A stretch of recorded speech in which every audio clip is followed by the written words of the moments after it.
Bond strength जो factor इसको effect करते हैं,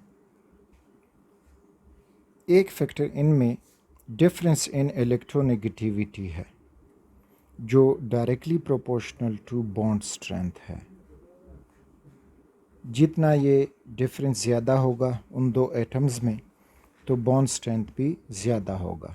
for example, hydrogen fluoride bond is stronger than hydrogen chloride, stronger than hydrogen bromide and stronger than hydrogen iodide.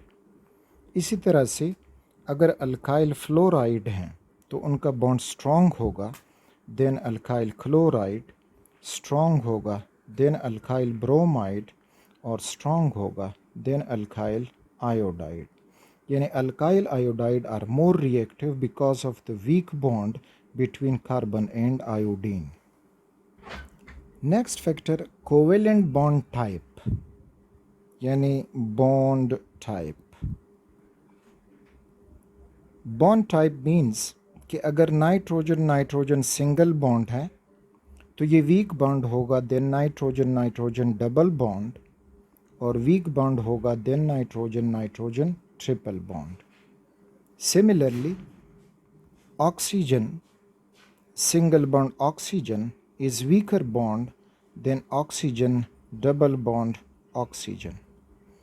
तो ये less strength इस तरह से ऑर्डर आपको यूँ मिलेगा। अगला फैक्टर हमें मिलता है bond order. Bond order calculate किया जाता है मॉलिक्यूलर ऑर्बिटल थ्योरी में, और बॉन्ड ऑर्डर जितना ज़्यादा होगा directly proportional to strength of bond, तो बॉन्ड भी उतना ही स्ट्रॉन्ग होगा। अब अगर हम देख लें तो नाइट्रोजन मॉलिक्यूल में जो बॉन्ड है it is stronger than N2 positive, and N2 में जो बॉन्ड होगा वो स्ट्रॉन्गर होगा देन N2 नेगेटिव, और स्ट्रॉन्गर होगा देन N2 2 नेगेटिव। तो यहाँ पे order stronger bond stronger bond stronger bond. अब क्यों? क्योंकि यहाँ पे जो बॉन्ड ऑर्डर है वो वेरी करता है। अब बॉन्ड ऑर्डर जो कैलकुलेट किया जाता है तो वो ये कि bond order is equal to electron in bonding molecular orbitals minus electron in anti bonding molecular orbitals whole divided by 2। अब अगर हम नाइट्रोजन के लिए मॉलिक्यूलर ऑर्बिटल थ्योरी डायग्राम बना दें तो शॉर्टकट उसके लिए जब हम बनाएंगे तो आपको मिलेगा कि बॉन्डिंग मॉलिक्यूलर ऑर्बिटल बनेंगे। तो ये हुए उसके BMO 1 2 एंड 3, और फिर एंटी बॉन्डिंग मॉलिक्यूलर ऑर्बिटल बन जाएंगे, वो हुआ इस फॉर्म में। अब जब नाइट्रोजन मॉलिक्यूल है और उसमें इलेक्ट्रॉनिक कन्फिग्रेशन करेंगे तो हमें मिलेंगे 2 इलेक्ट्रॉन यहाँ पे, फिर एक इलेक्ट्रॉन, और आखिरकार 2 इलेक्ट्रॉन यहाँ पे। अब हम नाइट्रोजन के लिए जब बॉन्ड ऑर्डर मालूम करेंगे तो we have electron in bonding molecular orbital 6 minus 0 electron in anti bonding divided by 2, so we got 3 bond order. अब N2 पॉजिटिव अगर इसके लिए हम बना दें तो N2 पॉजिटिव, इसका मतलब ये होगा कि बॉन्डिंग मॉलिक्यूलर ऑर्बिटल से एक इलेक्ट्रॉन लॉस हो गया है और एक इलेक्ट्रॉन यहाँ पे अब मौजूद है। तो अब यहाँ पे हो जाएगा 5 माइनस 0 डिवाइडेड बाय 2, तो बॉन्ड ऑर्डर हो जाएगा 2.5।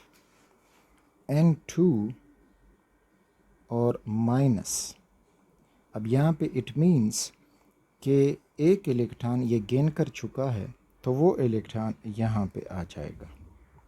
अब अगर हम इसके लिए बॉन्ड ऑर्डर मालूम करेंगे तो हमें मिल जाएगा कि 6 बॉन्डिंग मॉलिक्यूलर इलेक्ट्रॉन है और 1 एंटी बॉन्डिंग मॉलिक्यूलर इलेक्ट्रॉन है और होल डिवाइडेड बाय 2।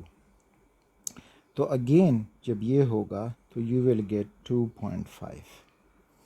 फिर जब हम N2 -2 में जाएंगे तो मीन्स के एक और इलेक्ट्रॉन भी ये गेन कर चुका है जो इधर आया, और उसके लिए हम हो जाएगा N2 -2 6 -2 डिवाइडेड बाय 2। तो यहाँ से 4/2 मीन्स के 2। तो बॉन्ड ऑर्डर जितना ज़्यादा होगा उतना बॉन्ड स्ट्रॉन्ग होगा, बॉन्ड ऑर्डर कम होगा तो बॉन्ड वीक होगा। द सेम केस हम फॉलो कर सकते हैं ऑक्सीजन के मुख्तलिफ। अगर हमसे पूछी जाए तो उसमें यह होगा कि अगर O2 2- है तो इसका बॉन्ड स्ट्रॉन्गर होगा देन O2+, स्ट्रॉन्गर होगा देन O2, स्ट्रॉन्गर होगा देन O2 1-, स्ट्रॉन्गर होगा देन O2 2-। तो अगेन बॉन्ड ऑर्डर ये डिसाइड करेगा। बॉन्ड ऑर्डर O2 2- जो 2+ है, सॉरी O2 2+, इसका बॉन्ड ऑर्डर ज़्यादा है देन O2+, ज़्यादा है देन O2, ज़्यादा है देन O2 1-, ज़्यादा है देन O2 2-। यहाँ पे अब अगर हम ऑक्सीजन का मॉलिक्यूलर ऑर्बिटल डायग्राम बनाएंगे तो उसके 6 बॉन्डिंग इलेक्ट्रॉन हो जाएंगे -2 एंटी बॉन्डिंग डिवाइडेड बाय 2। तो इससे हमें आंसर मिलेगा 2। अब O2 पॉजिटिव में जब आओगे तो इसका मतलब है कि 6- एक इलेक्ट्रॉन दे चुका है एंटी बॉन्डिंग से, तो 1 डिवाइडेड बाय 2। तो ये आंसर आपको मिल जाएगा 2.5।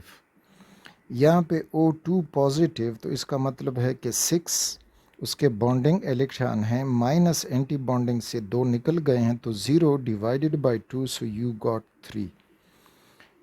राइट साइड पे आओगे तो ऑक्सीजन जो 1- है, इसका मतलब है कि 6 इसके बॉन्डिंग इलेक्ट्रॉन हैं और अब एंटी बॉन्डिंग 3 हो गए हैं, एक गेन कर चुका है डिवाइडेड बाय 2।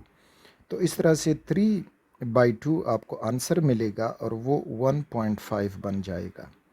यहाँ पे 2 इलेक्ट्रॉन वो ले चुका है, तो ये हो जाएगा कि 6 - 4 और divided by 2, so you will get over here is 1. So 3 bond order greater than 2.5, greater than 2, greater than 1.5 and greater than 1। तो ये था बॉन्ड ऑर्डर का ट्रेंड कि वो कैसे इफ़ेक्ट करता है बॉन्ड स्ट्रेंथ को।